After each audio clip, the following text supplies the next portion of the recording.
Ladies and gentlemen, welcome to the Above the Bar podcast, where each week we belly up to the bar with a new guest, find out what they do, who they are, and what makes them great. So sit back, relax, and enjoy.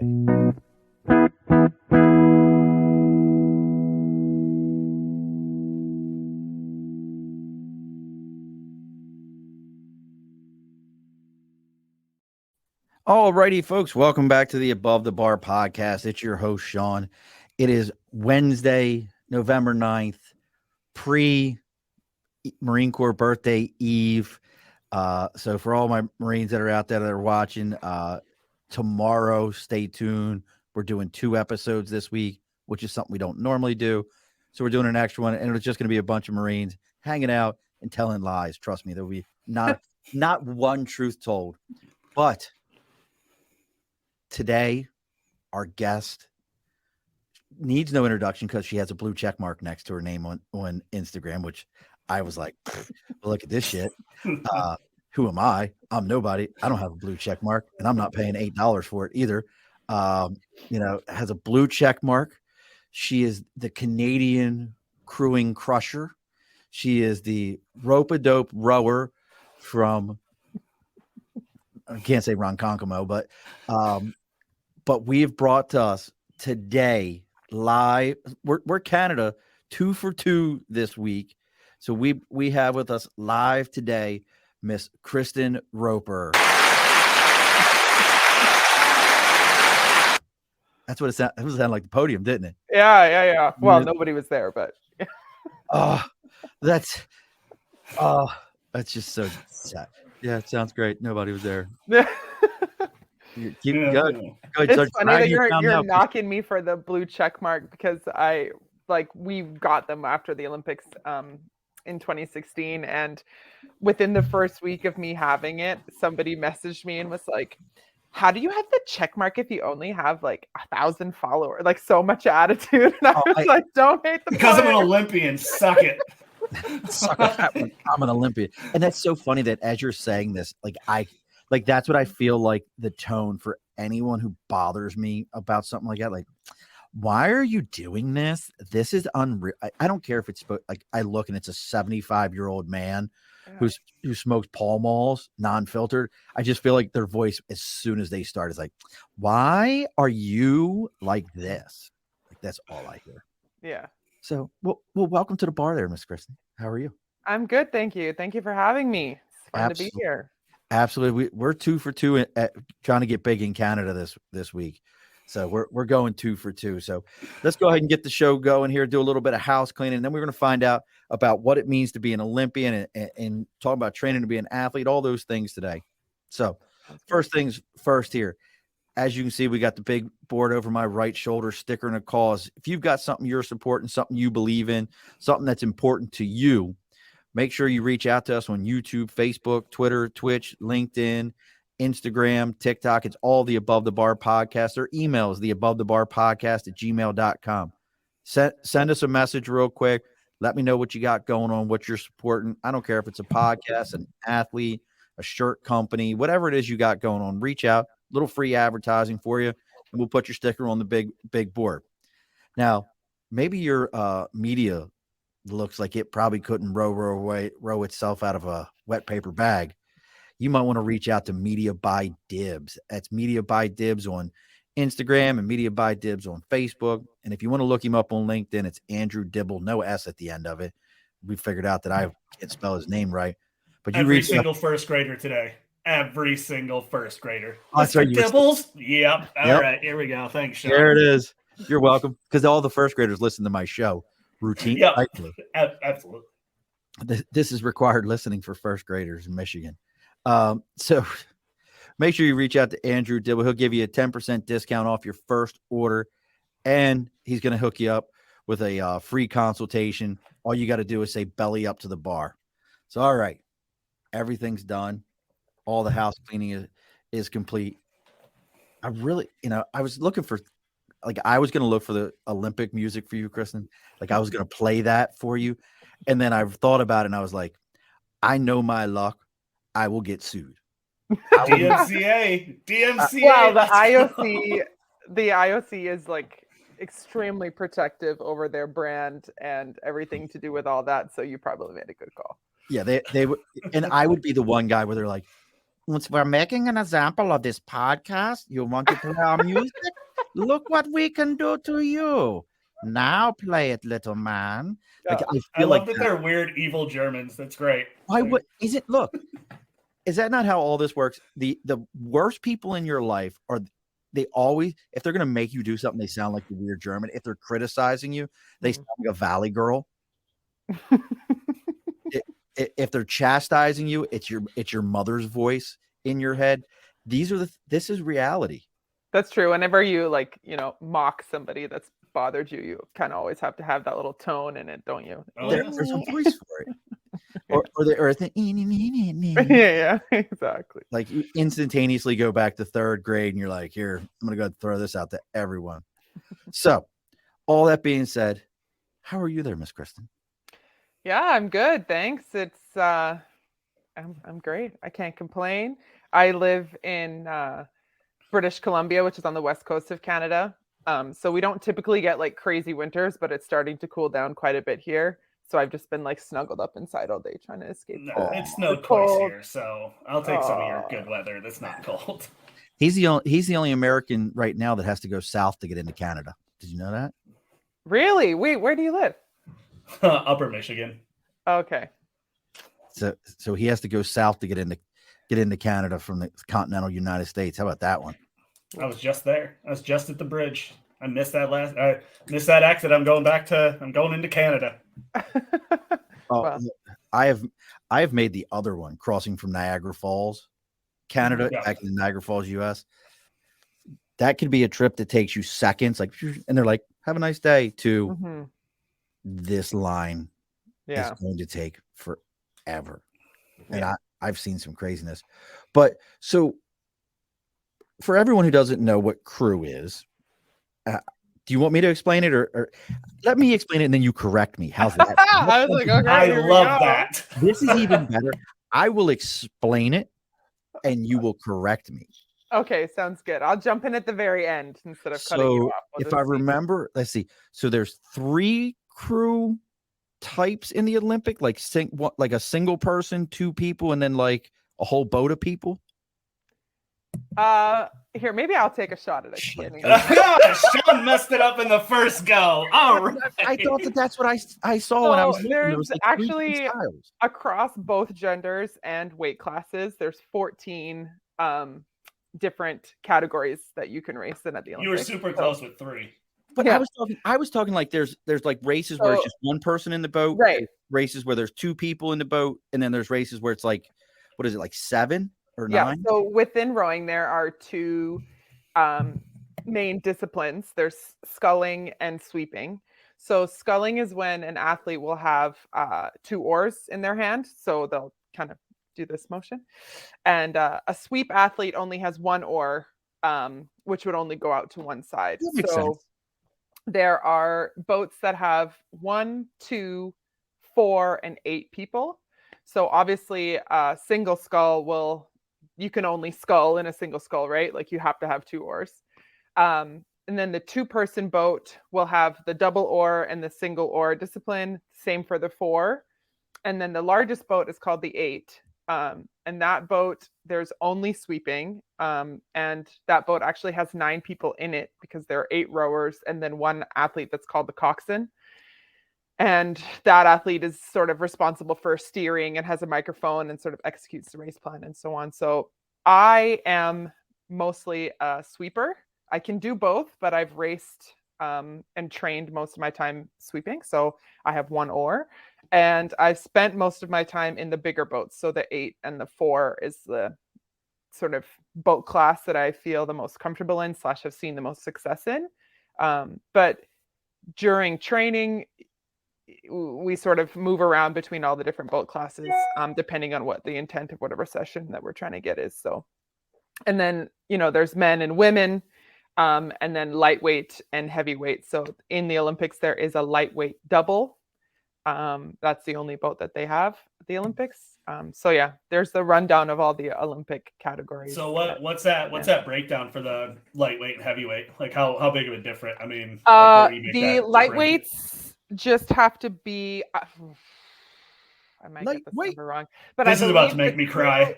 There's two people in the boat. It's a double, so they each have 2 oars. I think the average weight that they have to be is like 57 kilos for get out the calculator. Women. Yeah, something like that. And then open weight, there's it's basically anything above that. So there's no. I gotta get my calculator. Hey Siri, 125. I'm so far away from being a lightweight that I don't even know 125. what the lightweight weights are. Is 125.66 pounds. Thank you, Siri. Yeah, that's for the women, and then the men are a little heavier, obviously. So. Well, so I did my research on you, and so you haven't, from what I found. First off, how cool is it? She has her own Wikipedia page. I mean, fucking blue check mark and a Wikipedia page. Yeah.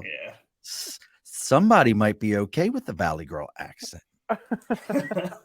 Again, don't hate the player. I didn't make it. Don't hate the player, hate the game.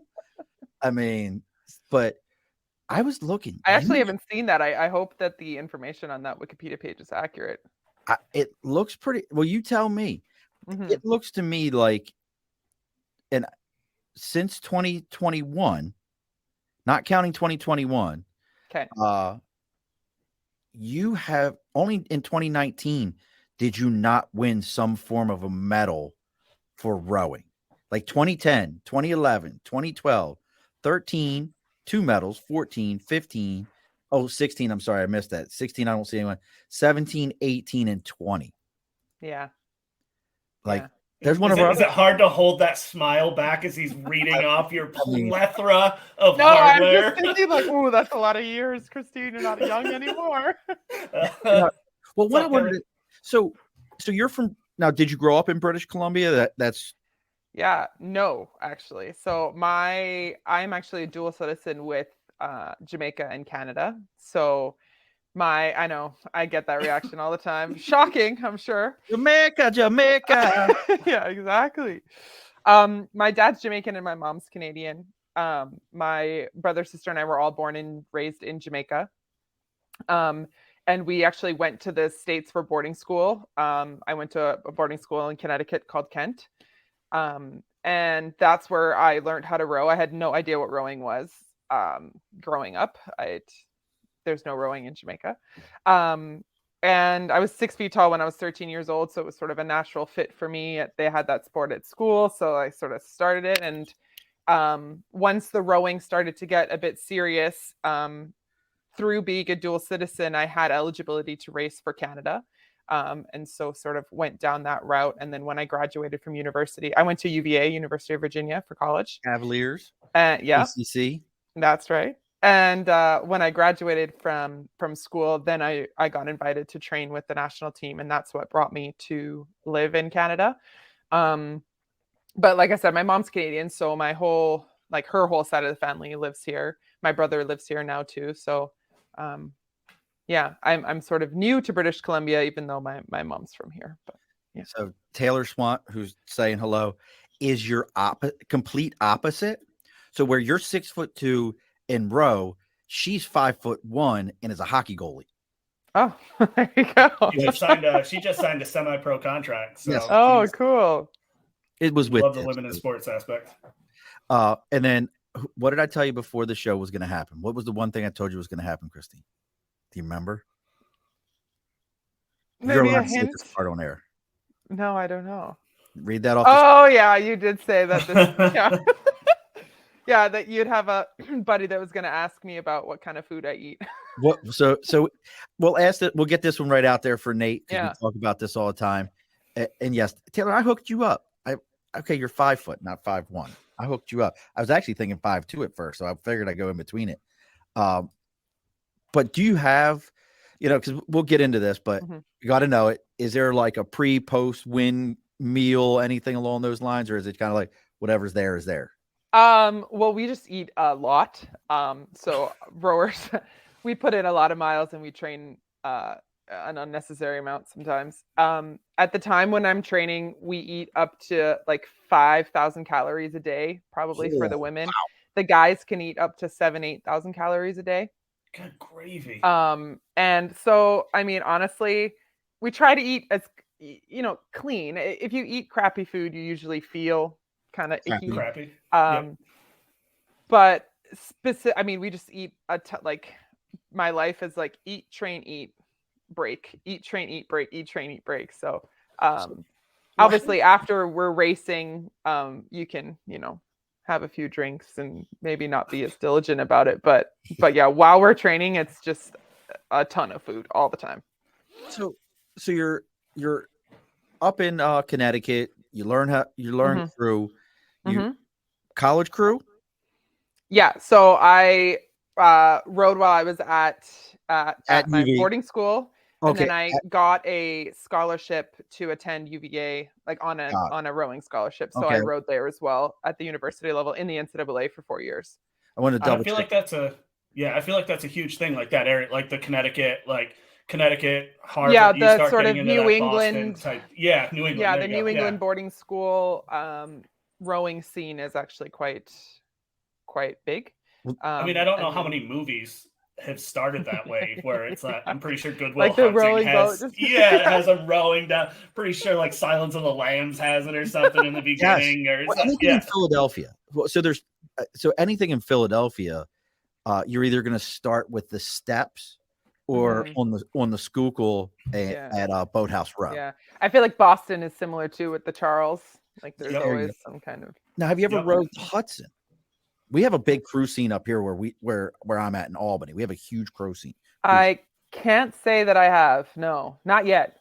Yeah, that's like the high schools here, like regular public high schools have crew teams around here. Yeah, that's awesome. I love to hear that. It's like, I think it's not, I mean, rowing is not a popular sport in the grand scheme of sports out there. Right. So, and it's pretty hard to get into. And I think that's just the nature of the environment that you need. You need somewhere that you can row, but then also just all the equipment that is involved and the fact that it's all the people that need to be involved. You can't just like pop on a pair of running shoes and go outside and go for a run, Well, you can't, and you also probably just can't be like, hey, we're going to do our row meet here. We're going to compete on this. There's got to be a lot that goes on to that. Yeah. Even just like, the safety and all the timing and the umpire. So, usually takes a bit of infrastructure for a program to get going. So it's really cool when you see like high schools or just like development programs getting people just introduced to the sport and then involved in some way or another. And like I said, I mean, I think you just kind of stumble on it. Like I had no intention of being a rower when I was like a kid. But I got. Wasn't like mom rode, dad rode. It's a family lineage or something like that. No way. Actually, I remember the first time I got in a boat, I was like, this is absolute madness. Who would do this? This is like, what is this? But the crazy thing is, like, you never, like, I feel like that's one of those underestimated things where you just said, like, oh, yeah, we like the calorie intake of the training where you're like, oh, yeah, you're someone else. Like, you get that macho guy, like, oh, yeah, you're a rower. Like, yeah, no, I could destroy you. Like, yeah. It's a whole, so when, and this is something I've always found interesting. So I love the Olympics. I tell my wife, she likes it if it's on. I'm the person that would be willing to take a week off of work just to watch. Yeah, me too. And get mad when I can't watch certain things. Like, and I'm the one that I don't care what the sport is. If they had underwater basket weaving in the Olympics, sign me up. I'm watching it. I'm all over it. I even watch the water dancing and that. Yeah. And I'm impressed because I'm like, where do you get that buoyancy from? Like the sheer power in your legs to be able to hover and do it. I'm mind boggled by it. But the reason I'm bringing all that up is for you, where did, we all think, in the States, high school to college, but you're in a sport that your next level is the Olympics. That's where your sport goes. When did you know or make that decision? Like, I think I'm going to go be an Olympian. Yeah. Like, where does that come into your head? Yeah, that's a good question. Cause I think that there are definitely sort of two types of people or athletes or Olympians, I should say. There are some that, dream of the Olympics when they're 4 years old. They'll do anything to get there. Maybe there's a target sport that they have in mind, or their parents were Olympians, or they had some kind of role model, I was not like that. I grew up also in a family that really appreciated the Olympics. So my parents were just like you would. I mean, during the games, it was all that was on, and very celebrated in our household. So I had an appreciation for the Olympics, and I enjoyed watching it. And got the goosebumps when you hear the national anthems, or you see people emotional on the podiums and stuff. So, and I've always sort of been into sports my whole life. Being as tall as I am, it was kind of natural thing. So so I had an appreciation for the Olympics, but never once was I like, I'm going to be there one day. But like I said, I sort of stumbled on rowing when I was in high school. And I was mostly a swimmer growing up. But the more I rowed, it sort of became clear that was my main sport. And especially when I got the scholarship to attend UVA, it then became like my sole focus athletically.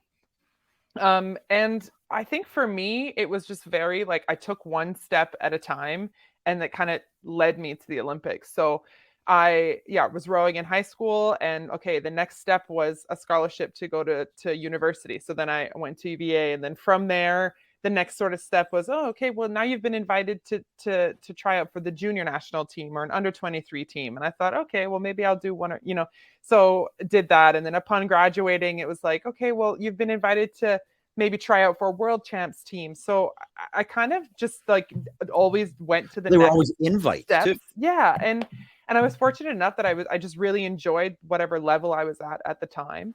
But it wasn't until I got invited to join the senior national team to train full time.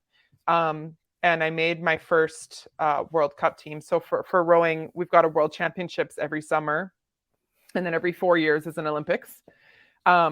But aside from those, we have a series of World Cup racing that happened during the summer. So when I made my first World Cup team and sort of competed at the level that was no longer at under 23 or junior level, that's when I started to think like, wait a minute, if I, really focus on this, I could make it. I might be good at this. I might be able to do something. Like, hold on. Got a Division 1 scholarship. I was like, I don't want to get a real I've only got job. scholarships, invites, maybe I'm somewhat okay. I graduated from university, and I was like, I don't want to get a real job. I'll just be an athlete for a little while. And then it just like all encompassing. And ironically, I actually got voted most likely to never touch an oar again after graduating from UVA. And so it's like pretty funny that that didn't age too well, did it? No, it's like, well, it became my life. So and then after I went to my first Olympics, I mean, it's not uncommon to go to multiple games in rowing. It's not like gymnastics where you peak at 16 and then it's so women and men, but women can compete into their mid to late 30s is not uncommon. So to see people go to multiple quadrennials is quite normal. So after 2016, I was like, I don't know if I'm quite done with this yet. Just like kept the train rolling. And even now that since competing in Tokyo, I'm 32 now, but I'm still, I don't know. So can we just talk about how nonchalant that was after competing in my first Olympics? Like, no, like let's not just let that slide by. Like, no, that's not a normal. Yeah, I definitely appreciate that, but it's for us. It's like it's interesting. I speak to my teammates who are now some of my best friends about how you really get sort of blinded by the environment that you're in. So. Living here and training at the training center and sort of being around that Olympic mindset all the time, when all of my best friends are also Olympians, the people that I spend the most of my time with are Olympians, you know what I mean? So it doesn't seem like this cool of a thing, because for me, it's just like normal. Not to trivialize it at all, but I get it. It's no, absolutely. Hanging out with other podcasts. Yeah. It's just like exactly. You don't get paid for this either. Yeah. No. I'm gonna go sit in my basement. We're here because we love it, right? We're all love it. You in your basement, me in mine. I'll podcast to you. Yeah, no, I get it completely. Yeah. But we and I guess like not to cut you off, but on the same level of that is sort of it is when you're training, at least it is your entire life. It's all encompassing. It's like you're very focused on it all the time. And I know you're obsessed with being an athlete or going to the Olympics. And there are people out there where sometimes you'll talk to them and you'll say like, oh, I'm an Olympian. And they're like, oh, there was an Olympics last summer. Or like, cool. That's you know what I mean? So they're in the same way that people appreciate it and think it's really cool. There are also some people that like really, it's not their thing. And that's fine too. But I can't, I mean, just like if you're talking, it just seems like if you're talking to someone like, oh yeah, like, oh, I'm I'm a gold medalist in the Olympics. Like, oh, what? Like rowing? They're like, oh, I'm like, how can you just shrug that off? Like, oh, sorry, can I see your gold medal real quick, please? I think a lot of people don't really understand. I don't know, maybe I try to play devil's advocate and just, I assume that people that think that way just really don't grasp like how all encompassing an Olympic preparation is. And every athlete that's at the games, whether it be like someone who's a curler or a swimmer or a track athlete or whatever, like has dedicated, like, I don't know, have you ever seen that picture of the iceberg where it's like the tip of the iceberg's above the water and then there's like everything that's underneath it? So I think that an athlete's journey to compete at the Olympics is quite like that. And by the time you're seeing them on TV or seeing them actually competing, that's like the very 1% end of what was a massive journey. So I just assume that like maybe people don't really understand that quite as much as the ones who have been through it or maybe know someone who's gone through it to see it firsthand. Yeah, you essentially have to beat every other person in that sport in your country to be in that position. Like, yeah. And there are some sports that even just making the team in itself would be harder than competing internationally. So yeah. Well, you've already got your first question, and it's our favorite, Kristen Manna. She says you are amazing and so inspirational. But she wants to know, can you describe your daily Olympic training schedule? Sure. So we, I mean, this is just for rowing and in Canada, so I'm sure it's different per sport and per country, but this is what we did. If you're on the national team or training for the Olympics, it's your full-time job. So it's basically what we do all day, every day. So we'll train 6 days a week, sometimes on Sundays, but most often than not, it's Sundays are off days. So we train every other day. And every day we'll have 2 to 3 training sessions in it, depending on the day. So a typical Monday, for example, we would wake up, our first session would start around 7:30. Typically the bulk session of your day is the one that's done in the morning, and that's typically on the water. Then you take a little break, and maybe around 11:30, 12 o'clock, we'll do our second session, which is maybe something in the gym. So some type of core circuit or strength training. And then the afternoon session will either go back out on the water or maybe do something on land, a cross train like a bike or a run, or maybe the stationary rowing machines are called ergs, or ergometers, but we call them ergs. And so we do a lot of training on the ergs as well. And then there's some days where we only train twice. So it's just your full-time job all day, every day. So our last session will end at probably like 5 o'clock. I mean, depending on the daylight, what time of year it is. 7:30. Well, it can vary. 7:30. You're sleeping in. Oh. Yeah, I'm really thankful that none of the teams I had when I was in high school or college were like the 4 o'clock wake up teams, because I don't know how far I would have gotten if that was the case. We were kind of touching on this before the show, and we had talked about how some countries, winning that gold medal. And I do have a gold medal question for you. Get it? It's a gold medal question. So, Sean, I love you. I love it. What? Easier the better. Looking for that button. But we were talking about how they, if you're at that level athlete, they could be lavishing things upon some of these, because normally it's very small countries that don't like, they might send 2 athletes if they send that hear this from. But you're saying that when you were, getting ready for the Olympics, are you being, is Canada coming in and saying, hey, we got you, there's a monthly stipend, you can pay your bills, or we're putting you up? Or is this more like, you wanted to be here, we love you, here's a hat, It's like, again, I think that depends on the country and depends on the sport. We're fortunate enough in Canada where we do get funding through the government, through Sport Canada. There's different levels depending on where you're at. So when you're competing on the national team and at the Olympic level, you get what's called a senior card.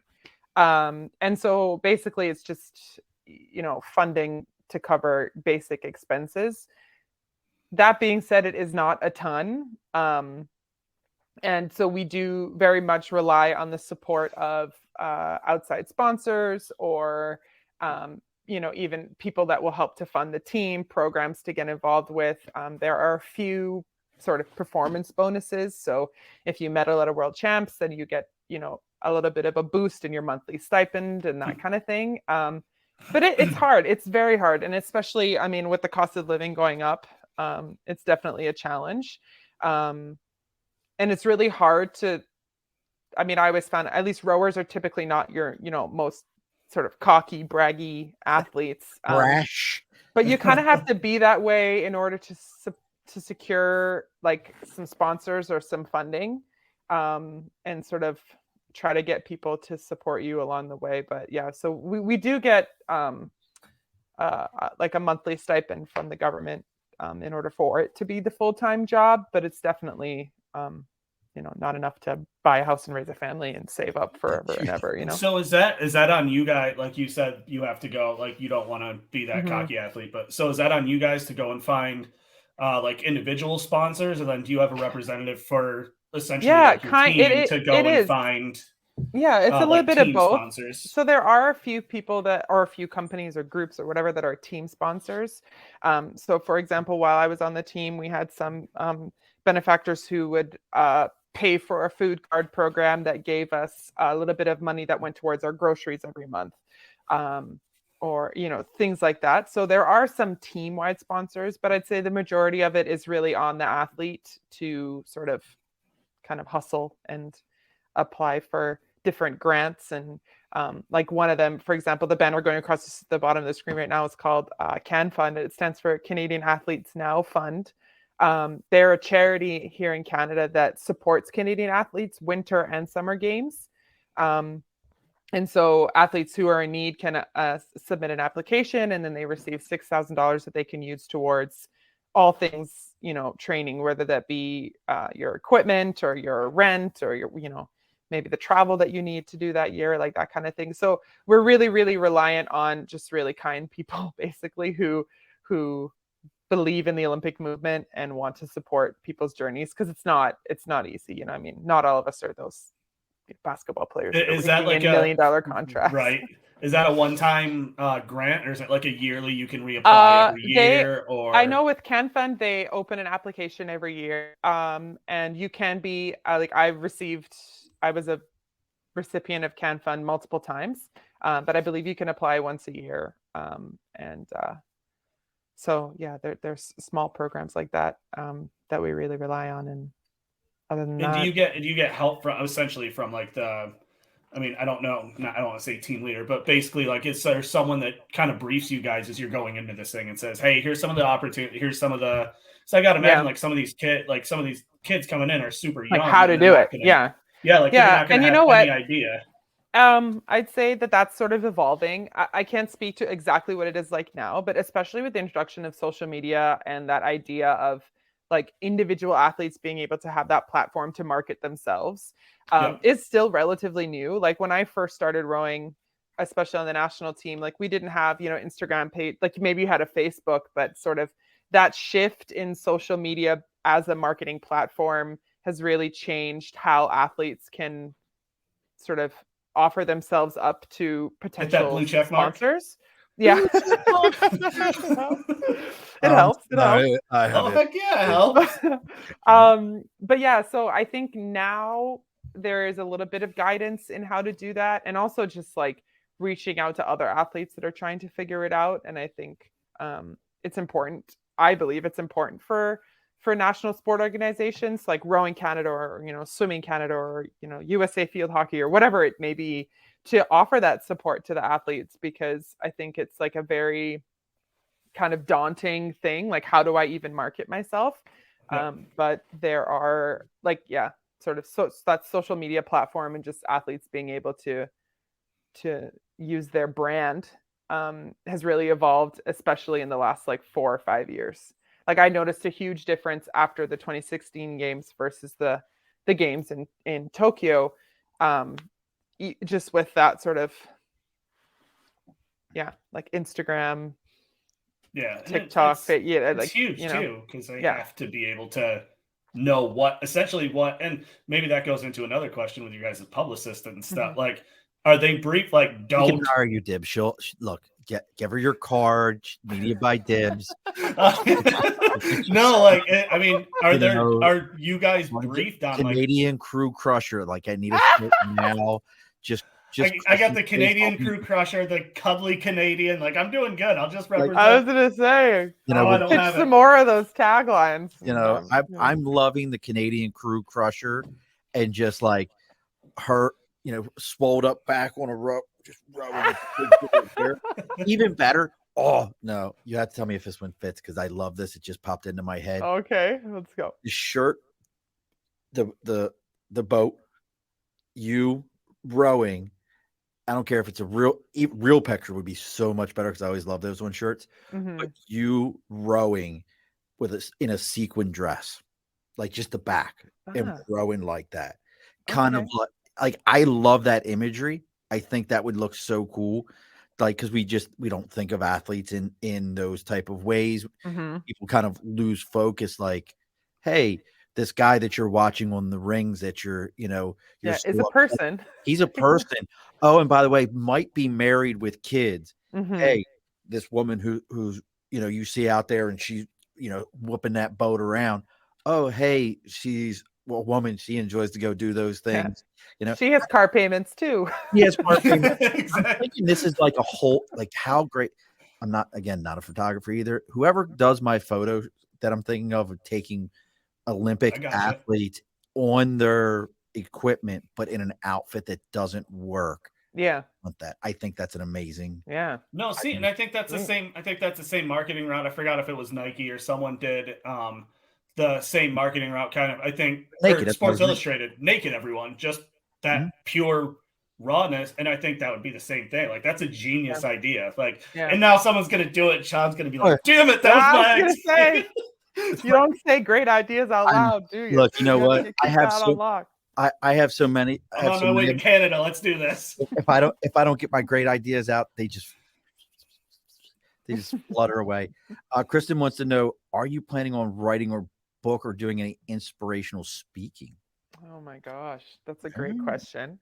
I do not plan on writing a book yet. I don't know. My journey is not over, but that's not on my radar. But inspirational speaking is something that tried to get into a little bit more, especially after the success from Tokyo.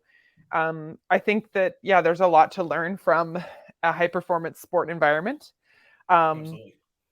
And I am a people person through and through. So I don't mind public speaking and sort of trying to share what we have. So I'm passionate to help out wherever I can. So whether that be corporate talks or just, showing up at schools and talking to kids and just trying to spread a little bit of what I've learned along my rowing journey is something that I am passionate about, and very open to I don't think I've said no to somebody that's been can you come talk about motivation or whatever piece of athletics works for them. But I don't think I'll write a book. I don't know.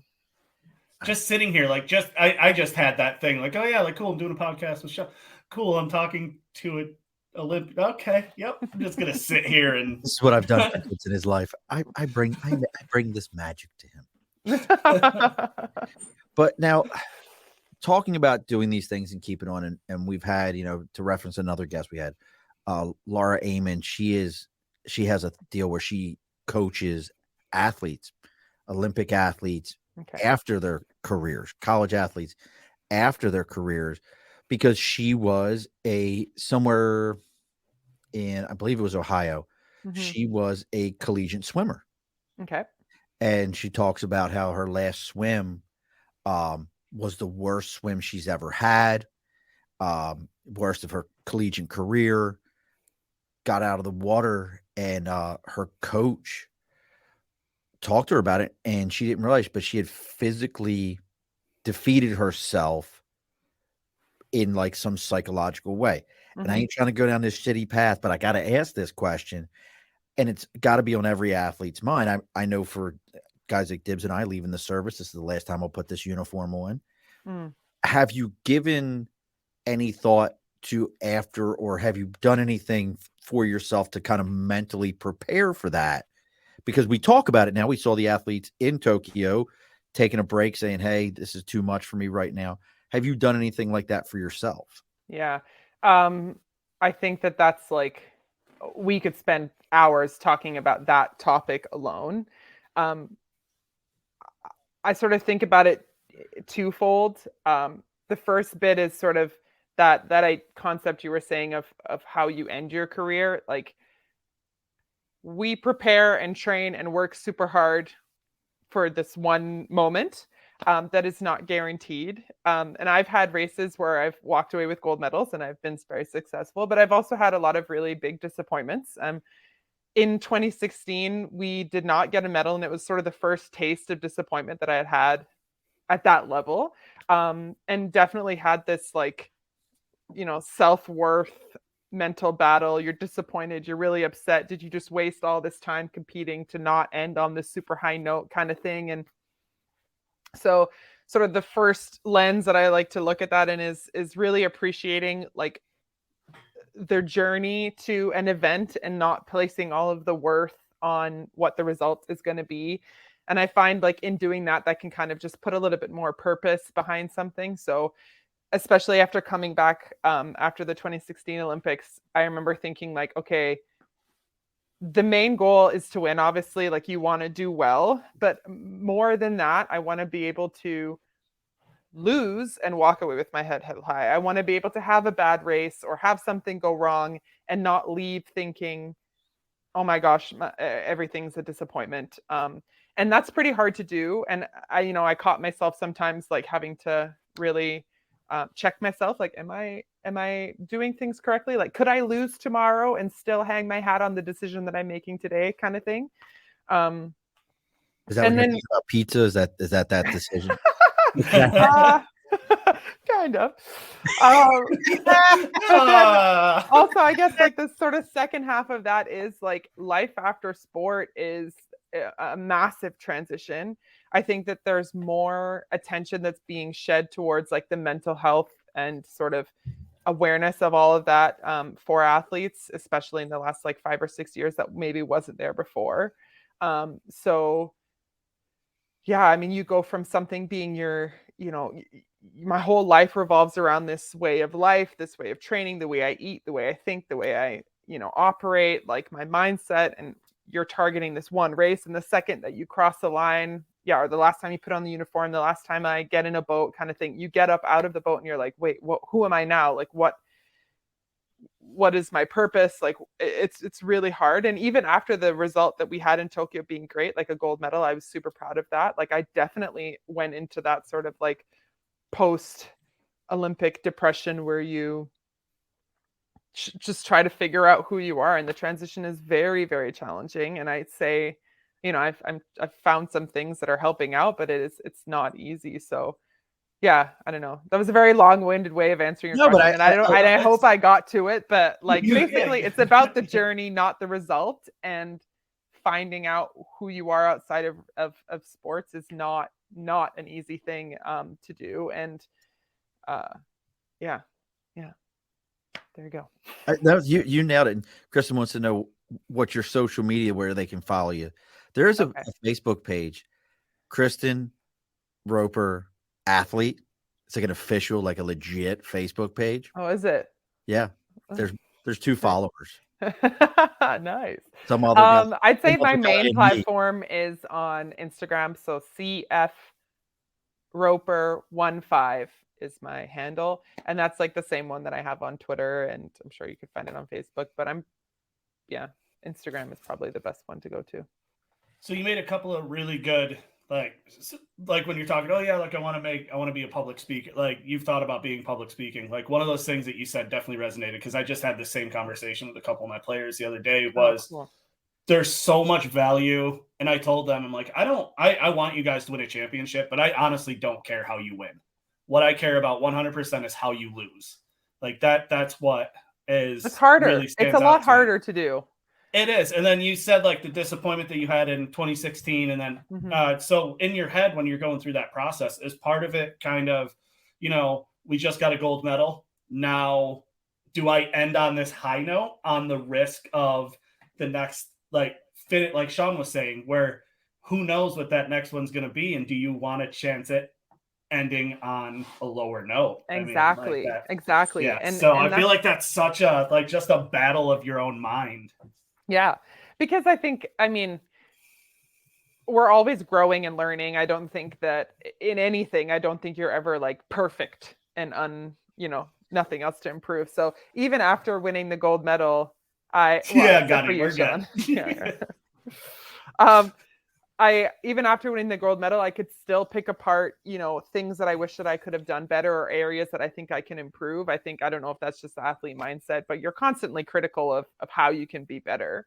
Your number one self-critic is yourself. I mean, that's and in a healthy way, like not in a way that I'm like upset about it, but just self-detriment. It's sort of that aim to improve is always there, regardless of even if you're at the top, you can always get higher if you improve on things. So that's like a motivating factor to coming back. But you hit the nail on the head in that, like, there's a massive risk that you could come back, do all the work that goes into it, make all the sacrifices that you need to make, and walk away with a result that you're not, that maybe isn't as fun as a gold medal. And I think that was a huge lesson I got after competing in my first Olympics, was like, okay, if you hang all of your worth in a pursuit on like how it ends, then it's not, it doesn't really give much meaning to something.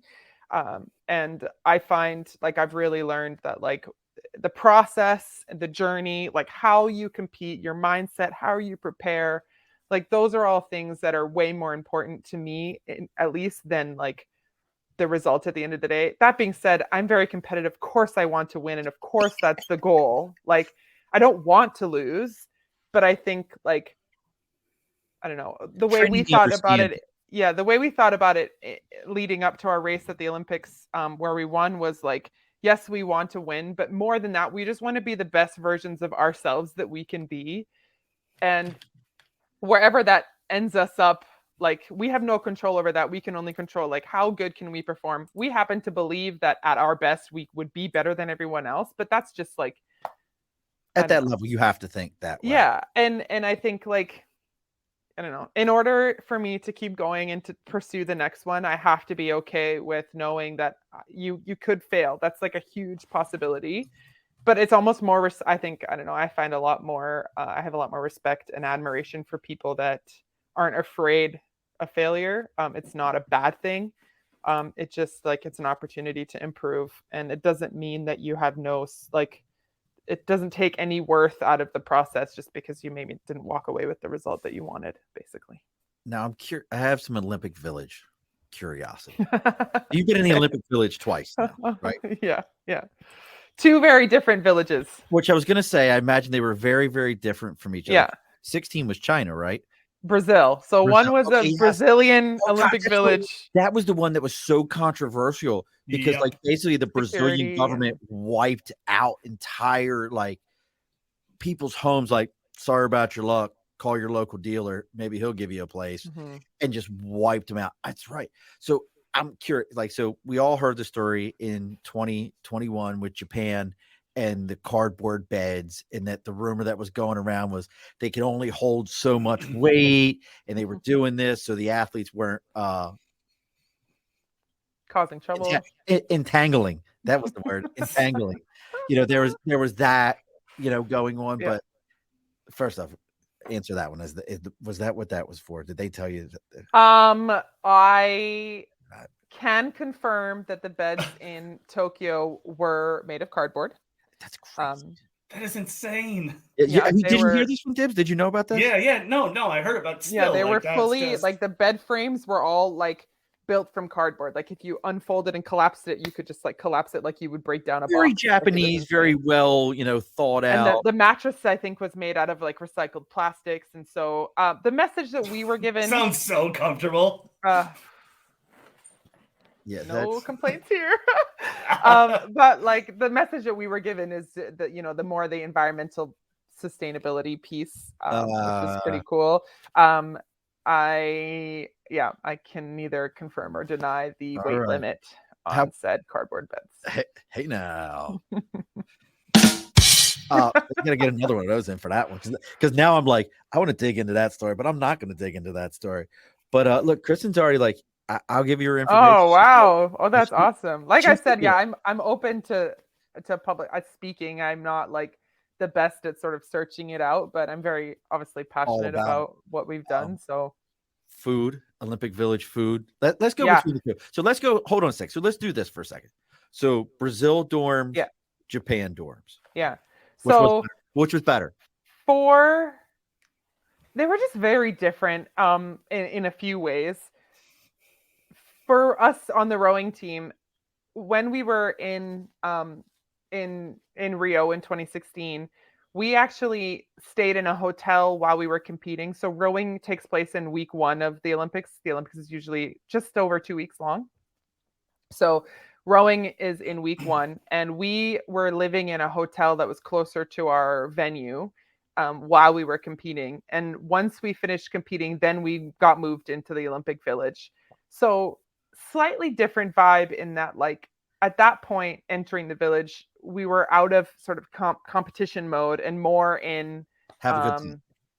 like you're celebrating the Olympics at this point. Now you're meeting as many people as you can, trying to go to as many events as possible. We, as athletes, you get access to tickets to watch a lot of things, and you're just like, it's just like you're walking around with your eyes like this wide the whole time, and then socializing in the evenings. And so it was a very different mindset. The dorms were quite similar from game to games, just in terms of like, it's just this massive structures that are put up very quickly. Like, I don't think. Well, what's the Sochi is the one they talk about. Sochi, and then there was another one where there's a term for the Olympic villages afterwards, and it's like not white elephants. But it's something along those lines.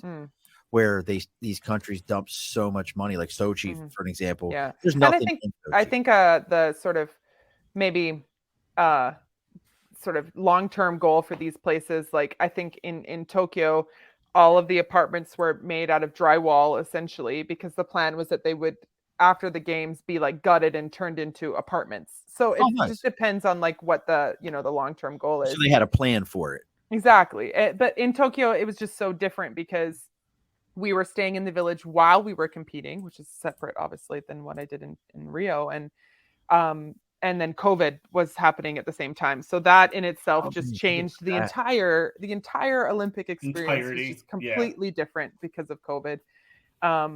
We just were doing everything that we could to stay clean and healthy and not get sick. And so it just like totally changed the vibe of the Olympic Village. So versus, in Rio, when it was like this celebration, this party culture, trying to meet a bunch of people, see as much as you can, do as much as you can, versus in Japan, it was like stay as isolated as possible to stay as healthy as you can, and then as soon as you finish competing, get the hell out of there. So it was a bit of a different.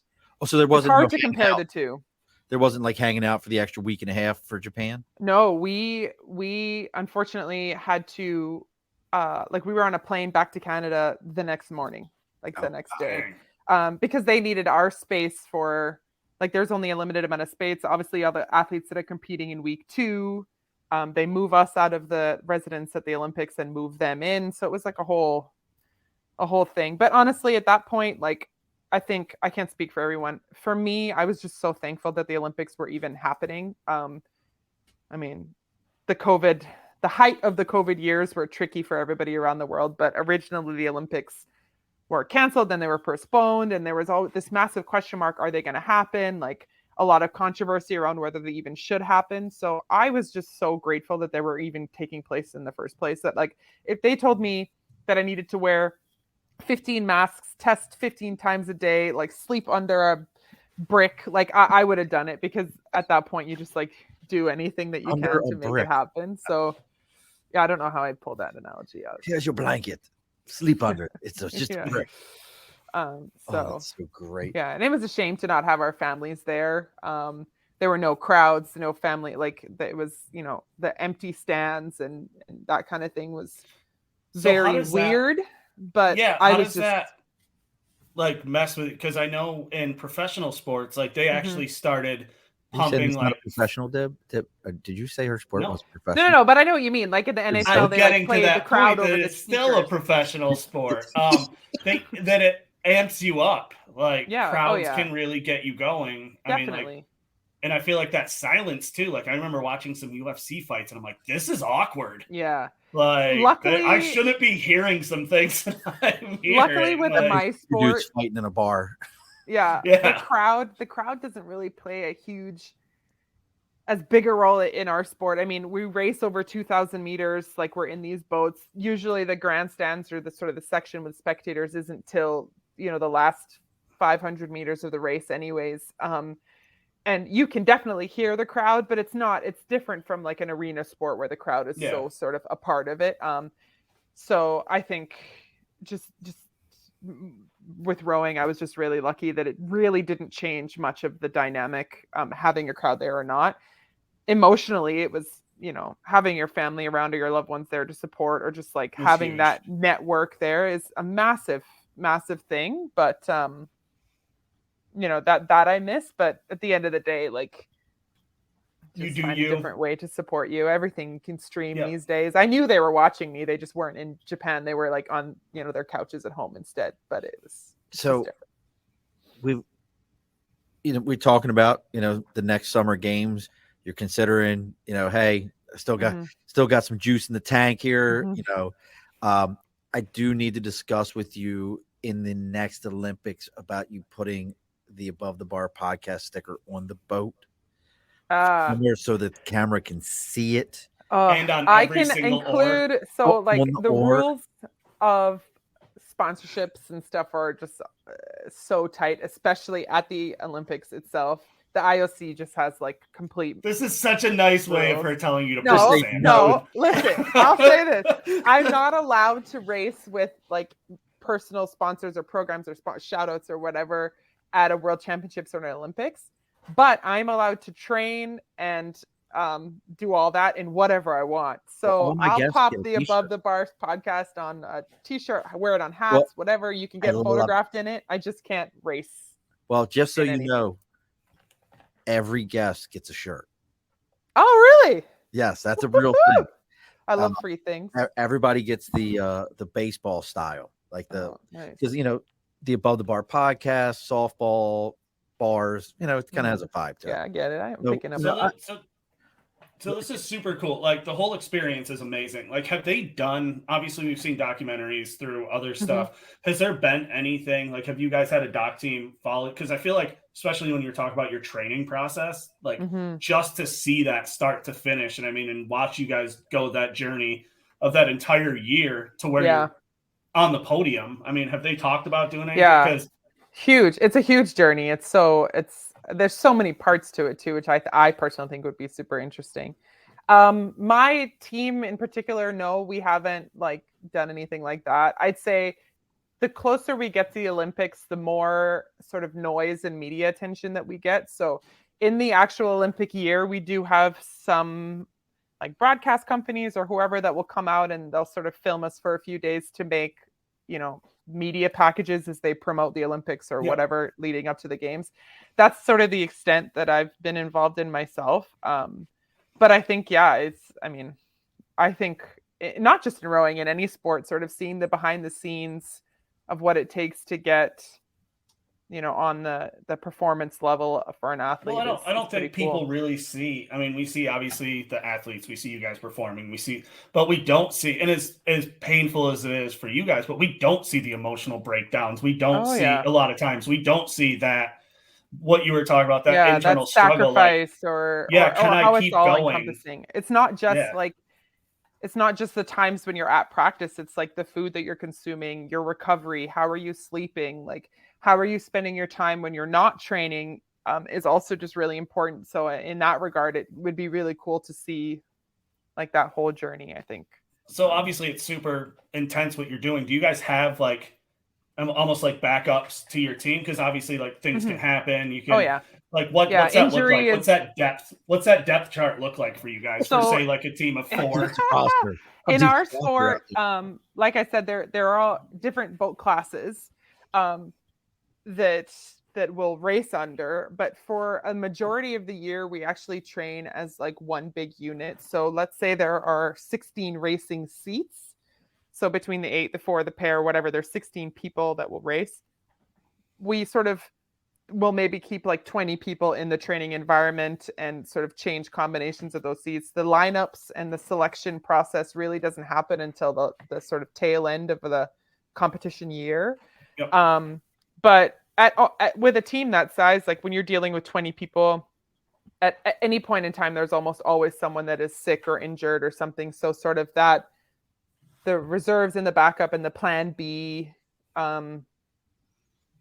thing is huge. It's like it would be impossible without your alternates and the backups, like absolutely impossible.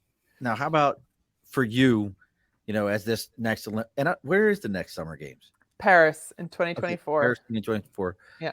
Again, I'm hearing not a bad city yet. I'm just an Olympic pain in the ass.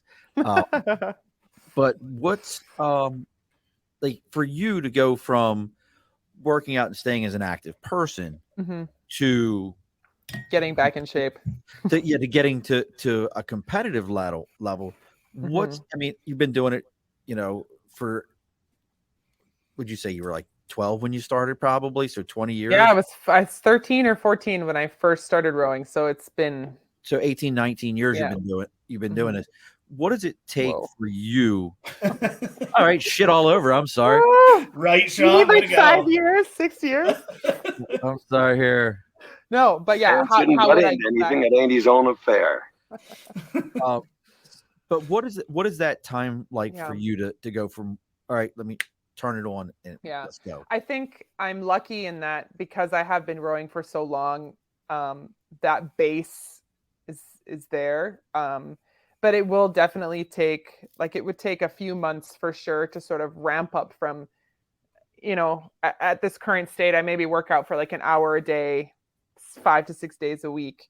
So you're sort of adding, but that's like in the grand scheme of training full time, that's nothing, right? Yeah. So you sort of, over the course of a few months, I think in order to avoid injury, you kind of need to naturally ease back in. So just like gradually upping the volume that you're doing, introducing more of what you're doing in the gym to strengthen. And then with our sport, especially, time so you can be fit, like you can be able to go for long runs or bike for a long time or whatever, but be cardiovascularly fit. But it's a difference between being able to be in the boat and get the technical piece and like more rowing specific fitness. So yeah, it would definitely take a few months of sort of reintegrating into that full-time pattern. But the good news is, I think being somebody that's rowed for so long, I don't think it would be as hard a process as maybe somebody that's newer in the sport.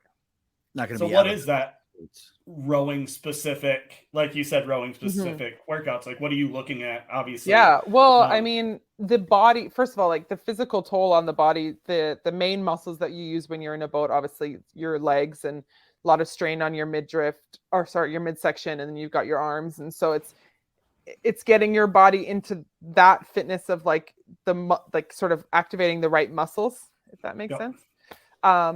I think if you're somebody, for example, that runs, 10 miles a day or something, like you could be a super good runner. You jump into a pool and do that equivalent of time swimming, and it's going to completely exhaust you because it's just a different modality. You're engaging different muscle groups and sort of a different activity. In the same way, when you jump into a boat, it's your body's doing a new movement, so it's going to fatigue you quicker. And then also just the technical aspect. So rowing is, yes, very physical, a lot of fitness and a lot of strength involved, but there's a huge amount of technique involved as well. And I do think it takes a little bit of time to sort of, get back in tune with what you need to be feeling, the mechanics, the very, very picky technical elements of what we do as well. So, yeah. So Wow. we're gonna get ready. Do I here. want to do this? It sounds like a big hill to climb. Right? We're just talking her down. She's like, I don't know. I just talked to someone that's got a PR firm. Like, man, I could cut this off. Yeah, right I'm like, now. well, maybe the public. So you're saying for $10,000 to $30,000, I can run my face for an hour, and you'll pay me and schedule this? Because people just want to hear how I was good at something, and Yeah. and I don't have to, and I don't have to work out for 13 hours a day. Will they pay? Will I have a rider? Like, listen, when you guys find this line for me, you give me a call because. Look, trust me. I have thought heavily on the public speaking and being a motivational speaker because I am a motivational person. Yeah. I have a special way of doing it, but I've thought about it, and you start looking at these numbers. People who just do it and are decent at it and get booked for deals, they could be low end $5,000 and then just go. And then these celebrities who I don't know why people would want to hear them speak at this, but they're like, yeah, especially politicians, easily 6-figure numbers. You start getting the ones like former presidents, $250,000 and better. Wow. Just to stand up there and go, I'm pretty awesome. Yeah, it's funny when you say just to stand up there, because it's funny. The first sort of speech or talk or whatever that we did after the Olympics, we did as a boat. So all of my teammates, all 9 of us, were invited to speak for a finance company that helped support us a little bit during the Olympics, which was really awesome. We ended up just like the topics that they gave us that they wanted us to elaborate on were just, what is your day-to-day like? Highlight a few key aspects of your environment. While we were talking about it, I remember like hanging up the call and being like, weird, because you're just talking about what is your day-to-day, right? What is your normal? Yes. Nothing that we were saying felt extremely out of the box, because for us it was like practiced, rehearsed. It was our normal. Yeah. And I remember ending the call going, oh man, like I hope that like they probably just thought that was so like, what did we pay these people for? Like, you know what I mean? And the feedback that we got was so cool, I think. And it just like, it really highlighted to me that like, yes, something for me that feels very trivial or very normal for someone else is like a new concept, or maybe it's pretty cool. In the same way that I would probably hear like, someone with your guys' background speak about your time in the military and that kind of stuff. Like I would, but for you, it's probably like pretty normal. So once I started looking at it that way, like I don't need to come up with these extremely crazy stories or make anything up. I just need to like talk about what was my day to day and like how I experienced it. And maybe that will spark a little bit of interest in somebody that has no idea what this environment really is like. It's crazy. So we're going to get ready to close this thing up. It's about that time. Don't log off afterwards. You and I got to talk for a moment. Okay. I know you said you're not competing right now, but anything coming up? We talked about Can Fund. Make sure folks, if you Google Can Fund and you're looking to support an athlete, definitely. A Canadian athlete, this is a great opportunity for you. We joke around about what the Canadian side is, I would think, is very similar to the U.S. in the sense that they're amateur athletes. They're not in that world. There really is a passion for what they do. So in some of these ones, governments don't take care of them. The dream team all had their own money. They got to the Olympics. They get there on their own. It's not a real issue for those folks, but those smaller athletes, that they need your support. They need you to be out there for them. Anything coming up, maybe somewhere besides Can, or are you competing? I don't know. Is there I know like you can have like senior hockey, Shorzy. I wish. I'm not rowing at the moment, so individually there isn't anything. This coming weekend is the National Rowing Championships in Canada. So it's every year, and all of the national team athletes participate in that regatta, along with clubs and sort of every level of athletes. So that's happening this weekend, which is kind of a fun thing in the rowing world. But yeah, as far as me, unfortunately, I'm not rowing at the moment, so I don't have anything that's like, hey, check me out in a few months in this. But the next sort of season of international racing picks up again next spring with the World Cup circuit, and then the World Championships are next summer in, I believe they're in September or August. I don't know the date exactly. I should. But that regatta is actually the part one of the Olympic qualifying So you got to get your sort shit of together. experience. Yeah. So you know, success at that regatta could mean a qualifying spot at the Olympics in 2024. So that's like sort of, so you got to go. as I spend the next few months like trying to get back in shape, that's what's on my radar is those qualifiers. So how can we watch those? I mean, I know you mentioned the Olympic streaming, obviously. Yeah, they're all. I mean, it's really Are they great. all World Rowing is our international governing body, and they live stream all of the races, which is nice. pretty cool. So they've got the website, and you can live stream everything.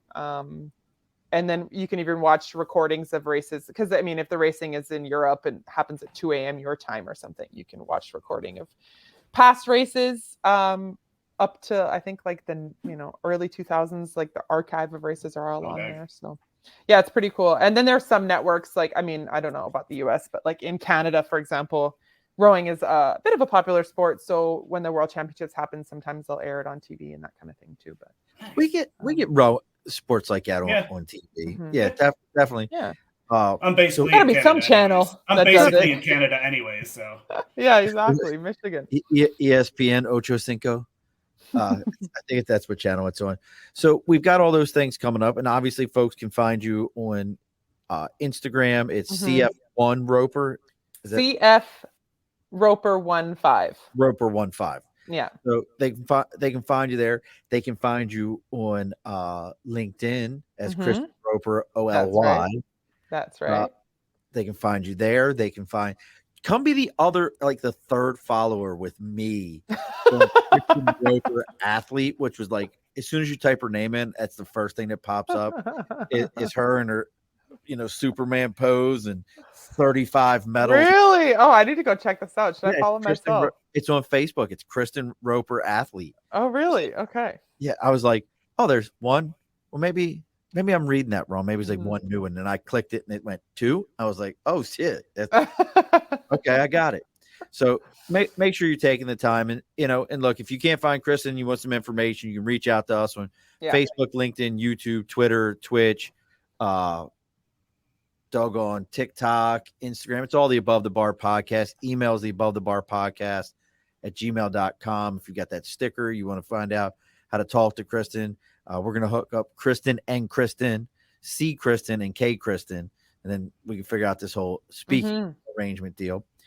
Dibs, you got it. Oh, and don't forget, tomorrow we have the special show, 8 p.m. Eastern Standard Time. We're going to have a bunch of old Marines that are now all retired telling lies about how amazing we were while trying to figure out who was actually, tells the truth. We were all the best. Trust me.